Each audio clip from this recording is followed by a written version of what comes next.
The fatal prop misfire. Brandon Lee was 28 years old when he arrived on set in Wilmington, North Carolina in 1993. As the son of martial arts legend Bruce Lee, he had spent years emerging from his father's shadow. The Crow was meant to be his breakthrough, a dark superhero film where he played a musician who returns from the dead to avenge his murder. On March 31st, with just 8 days of filming left, Lee was shooting a scene where his character walks into his apartment and discovers his fiancée being attacked. The script called for Lee's character to be shot by a villain named Funboy. The gun was supposed to be loaded with blanks. What no one on set realized was that in an earlier film shoot, the crew had created improper dummy rounds by removing the powder from real bullets. A primer had been left in one cartridge, which pushed a bullet into the barrel where it became stuck. On the day of the fatal scene, the blank round was loaded behind this lodged bullet. When actor Michael Massey pulled the trigger from approximately 12 to 15 feet away, the blank's explosive force propelled the stuck bullet out of the barrel. It struck Lee in the abdomen with nearly the same force as a live round. Lee fell backward. The film crew initially thought he was acting, but soon realized something was wrong when he remained on the floor after the director yelled, "Cut." The set descended into chaos as crew members realized this was not a performance. Lee was rushed to New Hanover Regional Medical Center. Surgeons worked frantically for 6 hours, performing multiple blood transfusions and trying to repair extensive damage to his internal organs. At approximately 1 p.m., Brandon Lee was pronounced dead. He had lost too much blood. His vital organs had been too severely damaged. The gun that killed him had been handled by at least 4 different crew members. None realized they were creating the conditions for a fatal accident. The shooting was ruled an accident due to negligence. Lee's mother later filed a lawsuit against the filmmakers, which was settled out of court.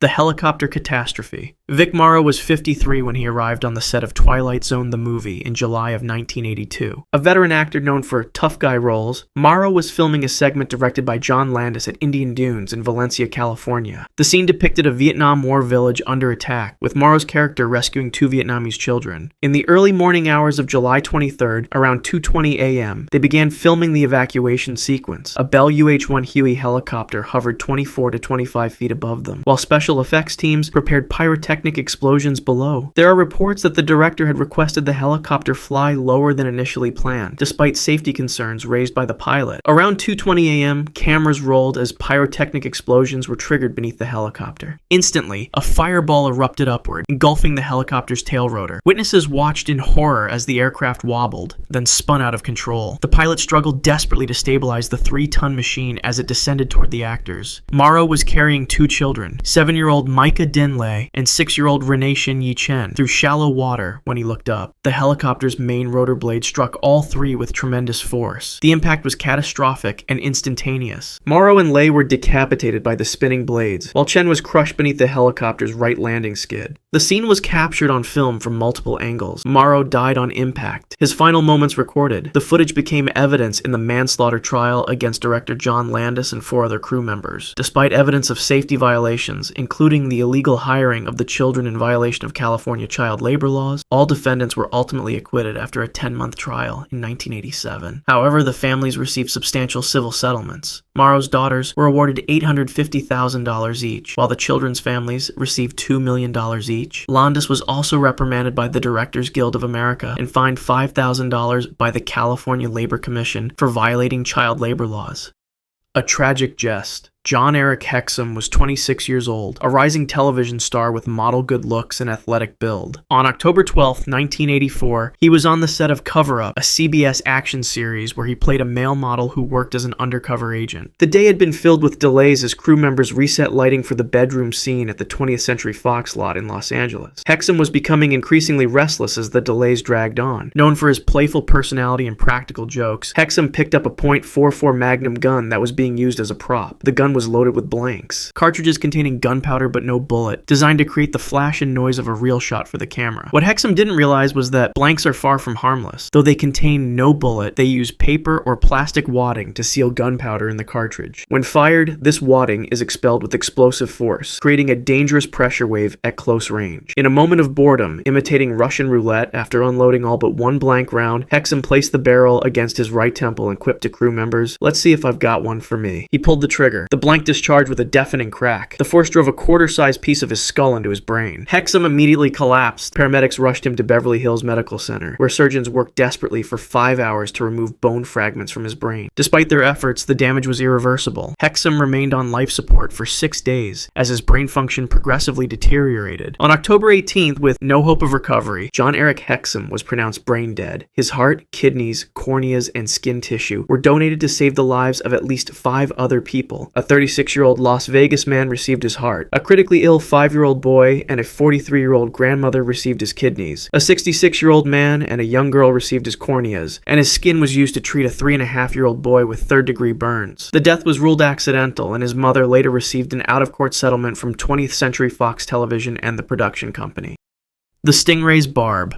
Steve Irwin was 44 years old on September 4th, 2006. Known worldwide as the Crocodile Hunter, the Australian wildlife expert had built a career handling some of the planet's most dangerous creatures. That morning, he was filming a documentary called Ocean's Deadliest near Port Douglas on Australia's Great Barrier Reef. The weather had turned unfavorable for their planned shoot, so Irwin and his cameraman Justin Lyons decided to gather footage for a different project, a children's program called Bindi the Jungle Girl, named after Irwin's daughter. They spotted a large stingray in chest-deep water and entered the ocean to film it. Stingrays are typically docile creatures, only using their venomous barbed tails when threatened. Irwin approached the ray from behind, positioning himself above the 8-foot-wide animal. The water was slightly murky, limiting visibility as they filmed. What happened next occurred in mere seconds. Without warning, the stingray sensed Irwin above it and reacted defensively. Its tail whipped upward in a lightning-fast motion, striking him hundreds of times in the chest. One of the barbs, measuring approximately 8 inches long and serrated like a steak knife, pierced directly into Irwin's heart. Initially, Irwin believed he had only suffered a punctured lung. "I'm dying," he told his cameraman as they rushed him back to their boat. The serrated barb had created a wound approximately 2 inches wide, but the damage inside was deadly. The barb had penetrated his thoracic wall and pierced his heart, creating a hole that caused massive internal bleeding. The crew pulled Irwin into their inflatable boat and performed CPR continuously for over an hour as they raced toward Low Isles. His crew performed CPR desperately, but the damage to his heart was too severe. By the time they reached Low Isles, where emergency medical services were waiting, Steve Irwin was pronounced dead. The barb had pierced his heart, causing fatal trauma.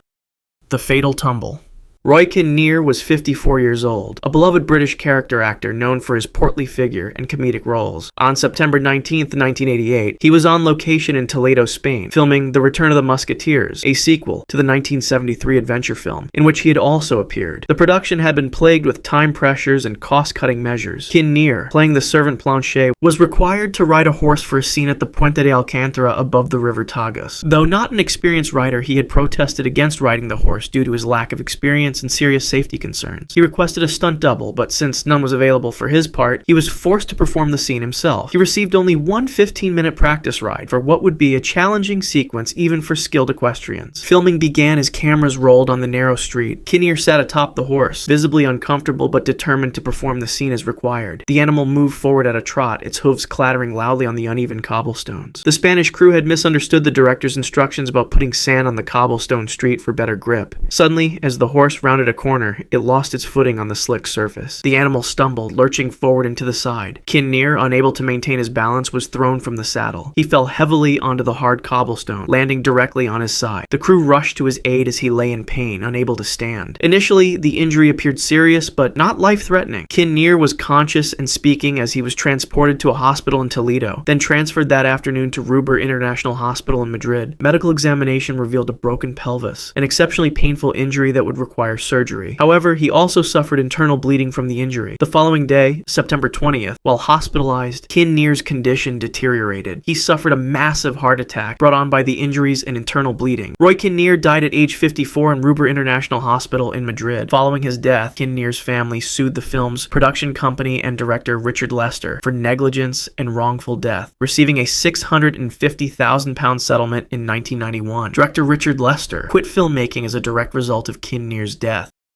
The Final Duel. Tyrone Power was 44 years old, a longtime Hollywood heartthrob known for swashbuckling roles in films like The Mark of Zorro and Captain from Castile. On November 15, 1958, he was in Madrid, Spain, filming the biblical epic Solomon and Sheba, playing King Solomon opposite Gina Lollobrigida. Power had been under significant stress during the production. The filming had been grueling, and he had taken to chain smoking, consuming 3 to 4 packs of cigarettes daily to calm his nerves. He was also concerned about his health, as a routine medical checkup 8 months earlier had given him a serious scare. Power had hereditary heart disease. His own father had died of a heart attack at age 38, collapsing in his 17-year-old son's arms during the making of a film. That day, the shooting schedule included a strenuous sword-fighting sequence against George Sanders, who played his brother in the film. The scene required intense physical exertion, lunging, parrying, and executing complex footwork while wearing heavy period costumes. During the filming of the dueling scene with George Sanders, Power suddenly stopped. His face contorted in pain as he dropped his sword and told Sanders he wasn't feeling well. The film's director, King Vidor, immediately called for medical assistance. It quickly became clear that Power was suffering a massive heart attack. The set personnel administered what emergency treatment was available while an ambulance was summoned. Power was transported to a hospital in Madrid, but he died while being transported, or, according to some accounts, was already dead before reaching the hospital. The doctor, Juan Olagibel, diagnosed Power's death as fulminant angina pectoris. Tyrone Power was pronounced dead on November 15, 1958, at age 44. He had filmed approximately 75% of his scenes as Solomon. His role was recast with Yul Brynner, who reshot all of Power's scenes, though Power remains visible in some long shots of the completed film. Power's wife Deborah was pregnant at the time, and their son Tyrone Power Jr. was born 2 months after his father's death. The tragic irony. Red Fox was 68 years old on October 11, 1991. Born John Elroy Sanford, he had become famous for his role as Fred Sanford in the 1970s sitcom Sanford and Son, where his character frequently faked heart attacks by clutching his chest and calling out to his deceased wife, "Elizabeth, I'm coming to join you, honey!" After years away from television, Fox was making his comeback on The Royal Family, a new CBS sitcom. The show had premiered on September 18, 1991, just over 3 weeks earlier, to strong ratings. That afternoon, Fox arrived at Paramount Studios in Hollywood for rehearsals, though tensions were mounting on set due to production pressures. Shortly after 4 p.m., the cast was on set, running through scenes. That day, Entertainment Tonight was on set to interview Fox. During a scene where Fox had no lines and was only supposed to walk across the back of a chair, a producer pulled him away from the interview to participate in the rehearsal. According to his co-star Della Reese, Fox became livid when he realized his stand-in could have easily handled the minimal action required. During this heated exchange with the producer, he suddenly fell to the floor. Several cast and crew members initially thought this was Fox improvising comedy or performing one of his famous pratfalls. Reese called out, but there was no response. Fox remained on the floor. When Reese leaned down to him, she heard him say, "Get my wife," twice. The reality quickly set in. This was not a performance. The show's producer rushed over and found Fox in medical distress. Paramedics arrived and found Fox in cardiac arrest. They administered CPR as they transported him to Queen of Angels Hollywood Presbyterian Medical Center. At the hospital, Fox remained alive for approximately 4 hours while doctors worked frantically to save him. At 7:45 p.m., approximately 4 hours after collapsing, Red Fox was pronounced dead from a massive heart attack. In a cruel twist of fate, the comedian who had made millions laugh by pretending to have heart attacks had died of the very condition he had so famously mimicked. His last moments were spent being disbelieved because he had performed the scene so many times before. His final words, "Get my wife," spoken twice to Della Reese as she knelt beside him, marked the tragic end of a comedic legend whose financial troubles had left him deeply in debt, requiring his friend Eddie Murphy to pay for his funeral.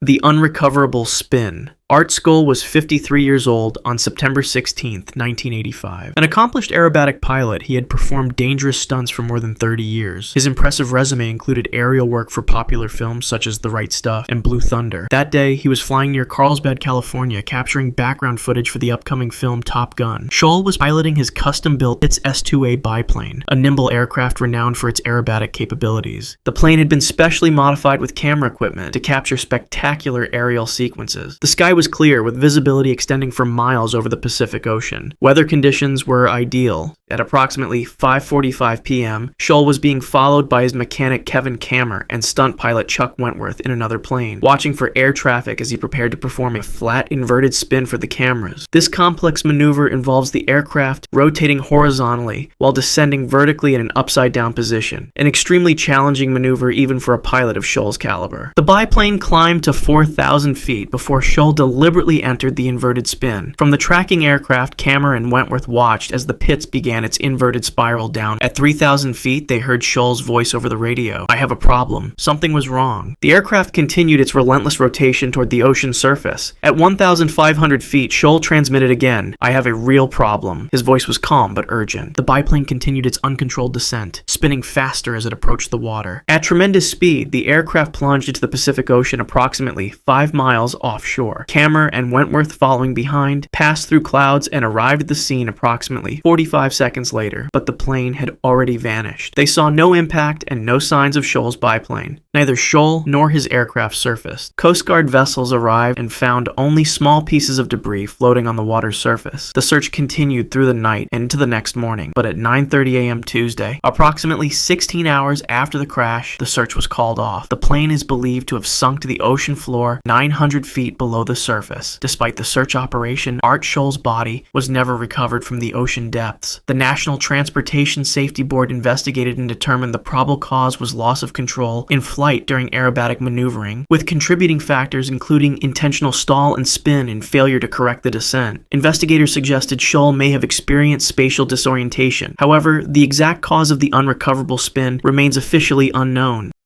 If you want to see more videos like this, click the video on screen now and make sure to subscribe.